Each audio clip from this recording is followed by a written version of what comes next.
La sagesse, on va dire que c'est quelque chose qui permet de combiner les opposés. C'est-à-dire de ne pas rester dans des dualités, de ne pas rester dans des conflits, avec des jugements sur ce qui est bien, sur ce qui est mal. Comprendre en fait que... Bienvenue dans le podcast musical.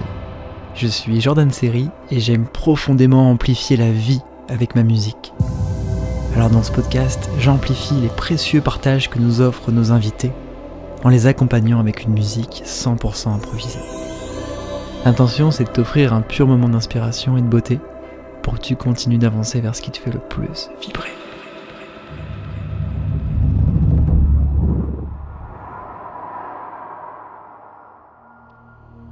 Ok Guillaume, je t'invite à imaginer que tu viens de t'incarner sur Terre, là maintenant, et tu es prêt à ouvrir les yeux pour la première fois.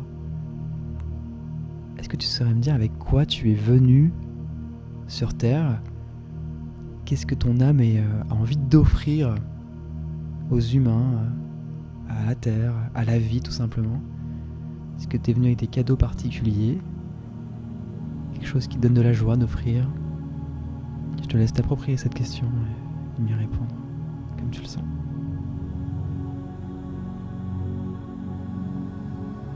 Alors je dirais que je viens pour découvrir ce que j'ai à offrir.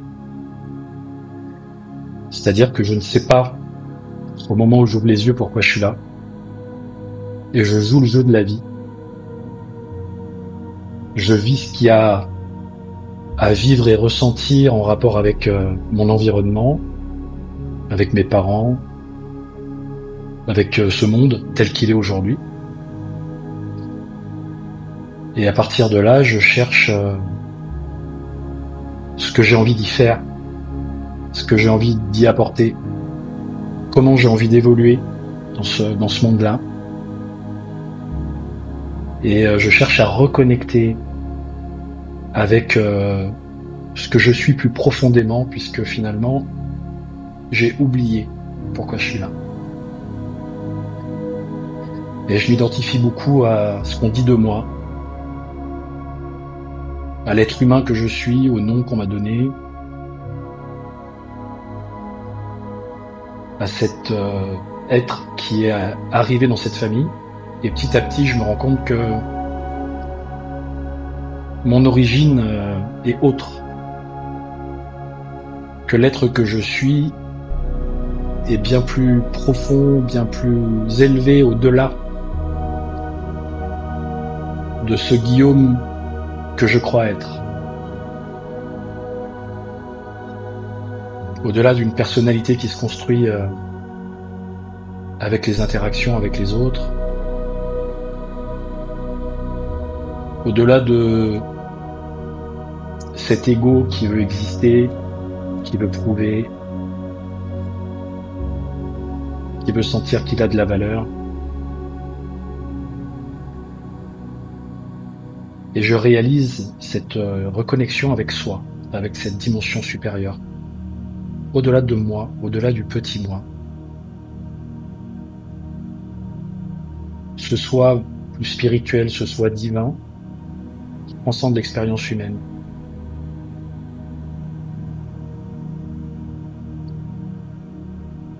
Et je me laisse guider par mes intuitions. Je me laisse inspirer par cette dimension supérieure et j'apprends à être en relation avec elle. Puisqu'au début, je crois que je suis juste moi, avec mon mental, que je suis ce corps physique sur cette terre, et qu'il n'y a rien d'autre en dehors de ça. Donc je réalise, je m'éveille, ma conscience s'élargit,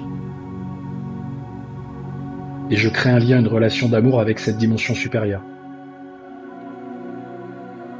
Et ensuite je me laisse inspirer, je la laisse s'incarner, je la laisse se manifester à travers moi, pour apporter dans ce monde quelque chose que j'estime avoir du sens.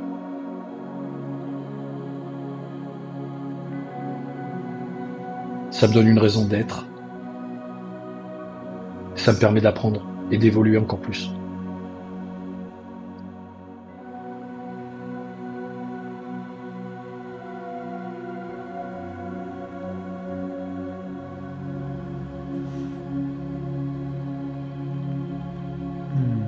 Merci, ça m'inspire un chant.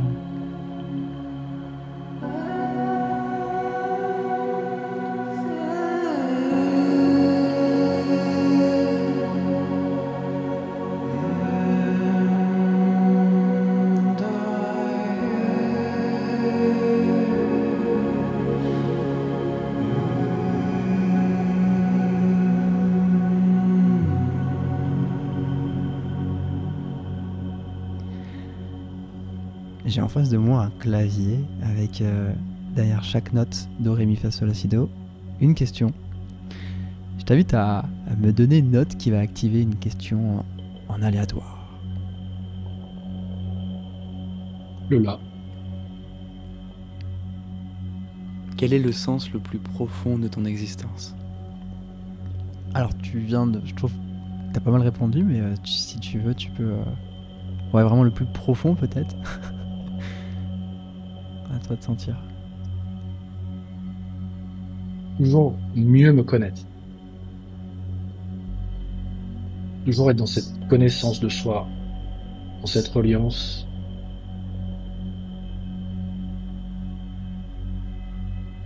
Sonder les profondeurs de l'être que je suis.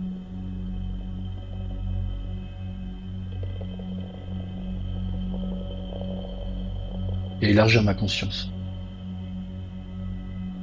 Toujours davantage. Tout en profitant des expériences présentes. Tout en acceptant de vivre ce qui m'est donné à vivre.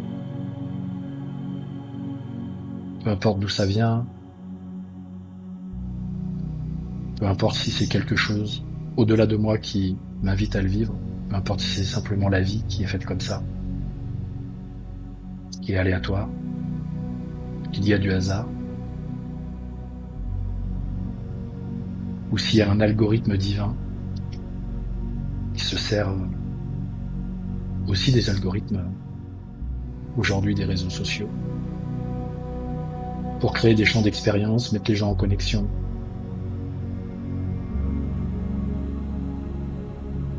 Et c'est à travers cette relation au monde que je rentre encore un petit peu plus en relation avec ce que je suis profondément. Et pour l'instant, dans l'état de conscience dans lequel je suis actuellement, ce qui m'anime, c'est ça. Aller plus en profondeur dans cette conscience de qui je suis vraiment.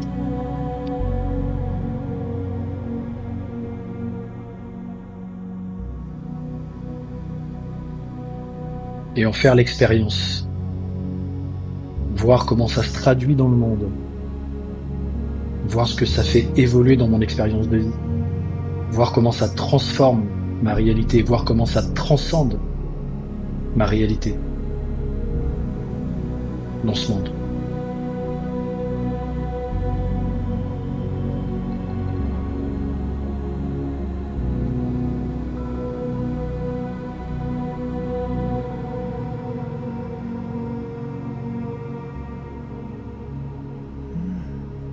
Yes, merci.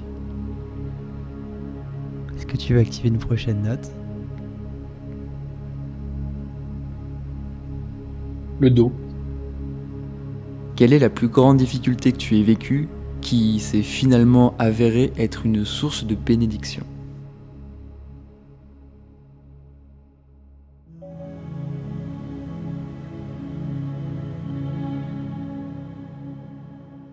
Je crois que c'est le fait de pas trouver ma place, le fait d'avoir une problématique existentielle, de pas me sentir comme il faut, correct dans ce monde. Parce que ça m'a amené à chercher. Alors ça m'a fait tirer des bords. Sur le moment, je le prenais plutôt comme étant quelque chose de souffrant. Mais en même temps, le fait de souffrir de ça, ça m'a donné une meilleure compréhension de la souffrance humaine et de la souffrance d'autrui. Donc j'ai été très sensibilisé, j'ai développé une forme d'empathie. Parce que je sentais que ce que je vivais, les souffrances que je vivais, d'autres les vivaient, puis parfois même plus intensément, voire d'autres souffrances encore plus fortes que les miennes. Et ça m'a donné envie de trouver des solutions, ça m'a donné envie de découvrir comment on peut améliorer son vécu.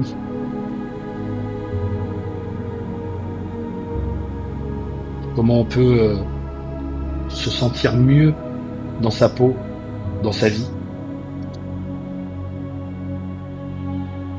Et c'est ça qui m'a mis dans une quête de connaissance de soi.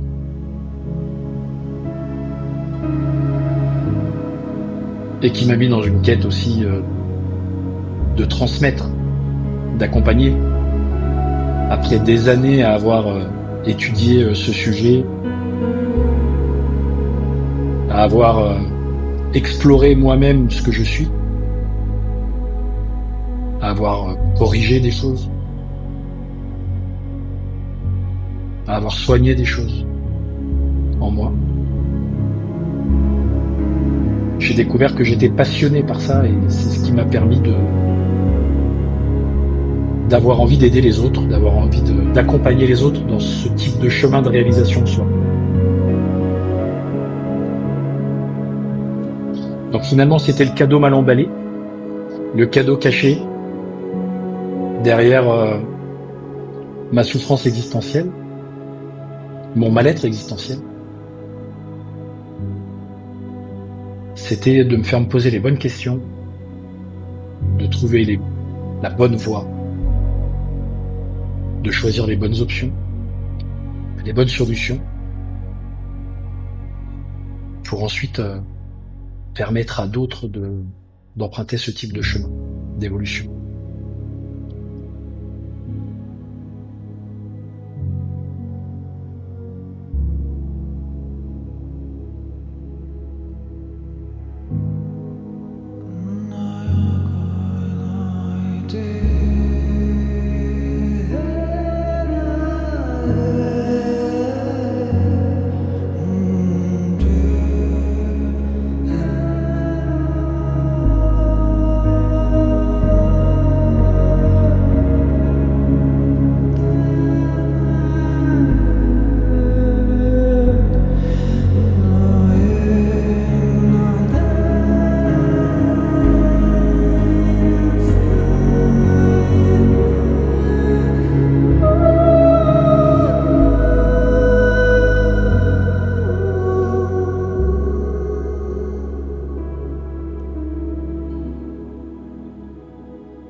Je propose d'activer une prochaine note pour continuer ce voyage.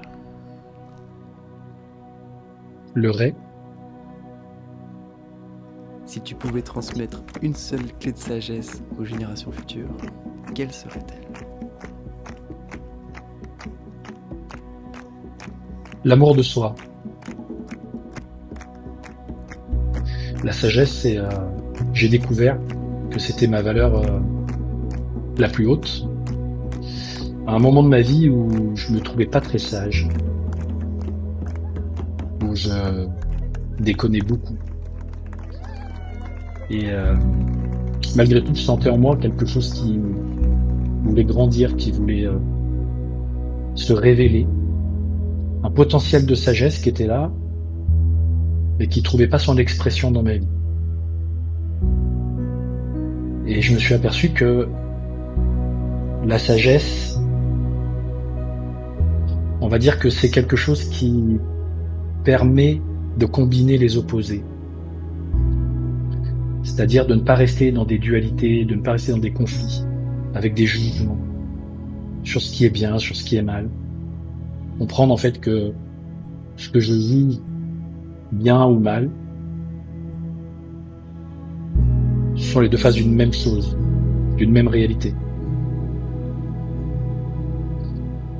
Et j'ai compris que ce qui pouvait unir ces choses, plutôt que de les laisser dans la division, dans la séparation, ce qui revient à une désunion. Et se désunir, en latin, ça se dit diabolos. Donc plutôt que de rester dans ce principe de division et de se sentir désuni par des postures de contradiction, des postures de conflit, j'ai compris que c'était l'amour qui unit.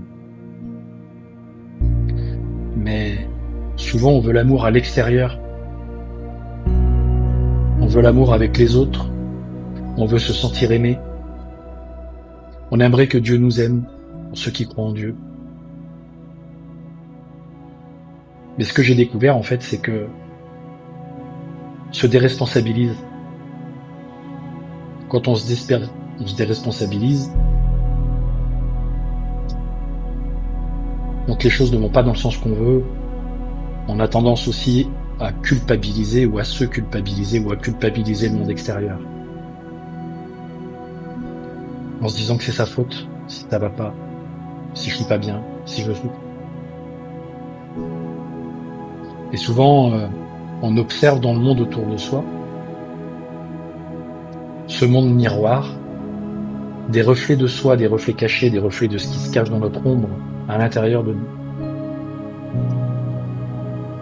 Cette part blessée qui peut être agressive, qui peut être violente, qui peut être jugeante, qui peut être critique, qui peut être destructrice, ou ces parts blessées. On n'a pas envie de voir, de peur de ne pas être aimé par le monde extérieur.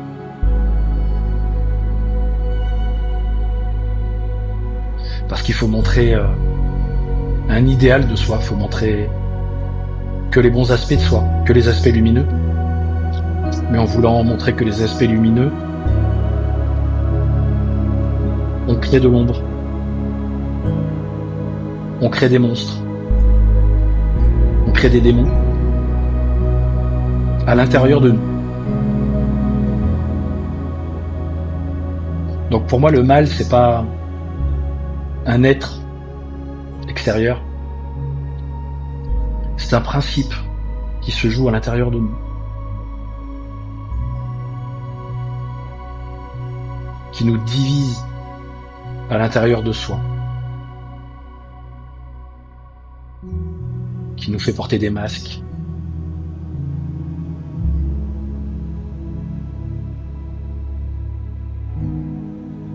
qui est responsable des nombreuses blessures que l'on peut ressentir. Donc j'ai découvert que l'amour de soi, c'est une forme d'acceptation. Reprendre sa responsabilité. Aller regarder ces parts de nous qu'on a envie de mettre de côté, qu'on juge, qu'on trouve mauvaises, qu'on estime être mal. Les mettre en conscience, parce que quand on n'en a pas conscience, on les projette sur le monde extérieur. Et ce fameux monde miroir nous envoie des reflets déformés de ce qu'on est vraiment. Et il y a des potentialités à l'intérieur de ces parts de nous, un peu ces parties Dark Vador en nous. Cette partie Dark Vador en nous, elle contient une force, une puissance. Elle a son rôle à jouer à partir du moment où on arrive à trouver un compromis, où on arrive à trouver une conciliation entre les dynamiques en nous qui veulent construire, qui veulent créer, qui veulent nous faire du bien, et puis ces parties en nous qui détruisent, qui qui se fige, qui résiste. Tout ça, c'est le jeu de l'évolution, le jeu de la vie et de l'évolution. Si tout était figé, il n'y aurait pas d'évolution. Donc, il faut bien qu'il y ait des choses qui se créent, des choses qui se détruisent. C'est ça la connaissance du bien et du mal. Donc c'est l'amour qui unit. C'est l'amour qui permet d'avoir un regard de sagesse sur tous ces phénomènes et de sortir des réactions émotionnelles intempestives, sortir des drames. Pour regarder en quoi ça nous fait avancer, en quoi ça peut nous faire évoluer et quelles sont les bonnes solutions à trouver. Dans une posture qui s'extrait et qui cherche l'équilibre, qui s'extrait des polarités inverses et qui cherche l'équilibre et la conciliation, la réconciliation.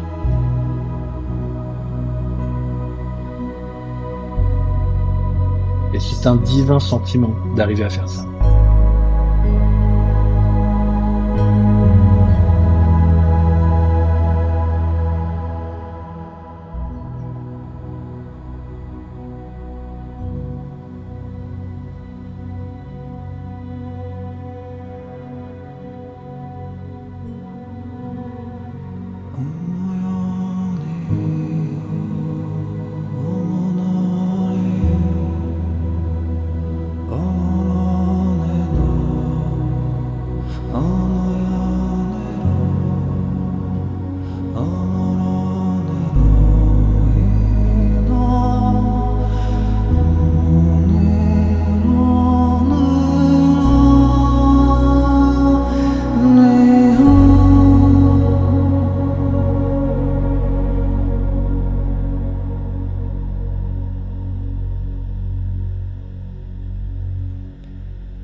Ce voyage introspectif,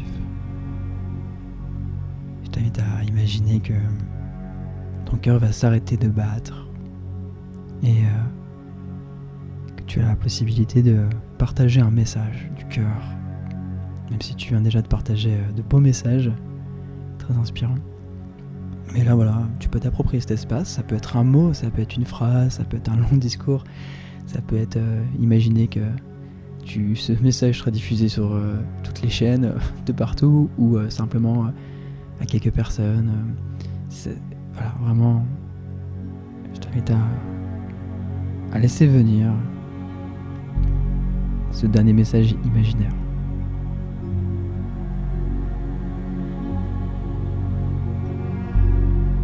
Aime ce qui t'attend. Aime ce que tu vis maintenant. Aime qui tu es maintenant. Aime la possibilité de ce que tu vas devenir.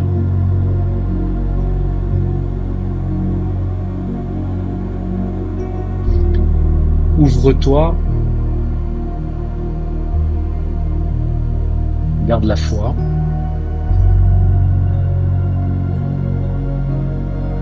Sois curieux de ce que la vie te réserve et de ce que la mort te réserve.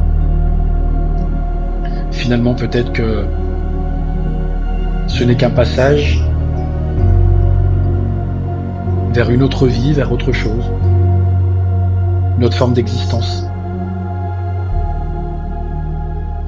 Et à partir du moment où en ton âme et conscience, tu as fait le choix d'aimer, de t'aimer toi, d'aimer autour de toi, même s'il y a parfois des conditions, même s'il y a parfois des limites à tes capacités, mais que tu es dans ta bonté, que tu es dans ta bienveillance, tu peux être sûr que l'aventure, qu'elle soit de ton vivant ou qu'elle soit après cette vie, sera magnifique.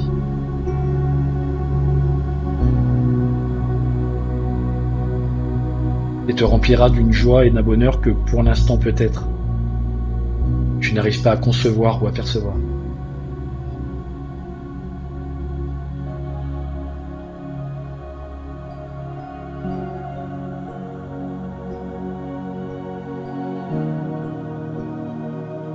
Et ça viendra. Tout change, tout se transforme.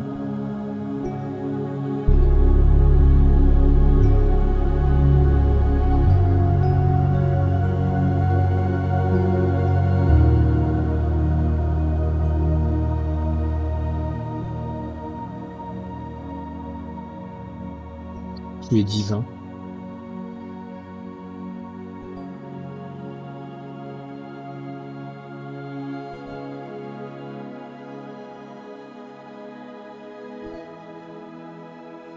C'est important de le savoir, de le conscientiser et progressivement de le ressentir.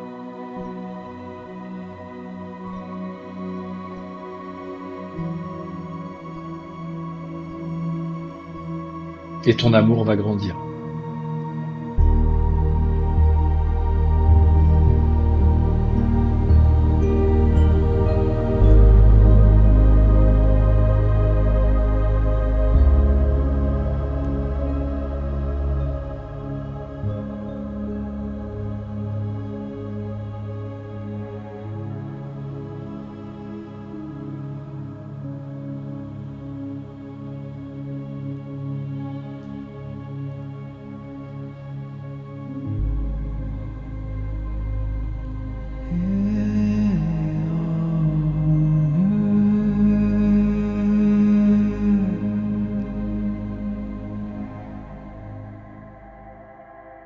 Tu viens d'assister à une démonstration de ce que j'appelle la musique vivante. Une musique purement improvisée dans l'instant, en connexion avec la vie. J'ai la joie d'être au service des personnes qui veulent de la musique vivante pour leur création, pour accompagner leur méditation, soins énergétiques, vidéos, messages inspirants. Il y a même la possibilité de recevoir une musique vivante pour son âme, comme un cadeau que l'on s'offre. Alors, si le cœur t'en dit, tu peux réserver un rendez-vous téléphonique d'une dizaine de minutes pour que l'on en parle de vive voix. Tu as le lien dans la description.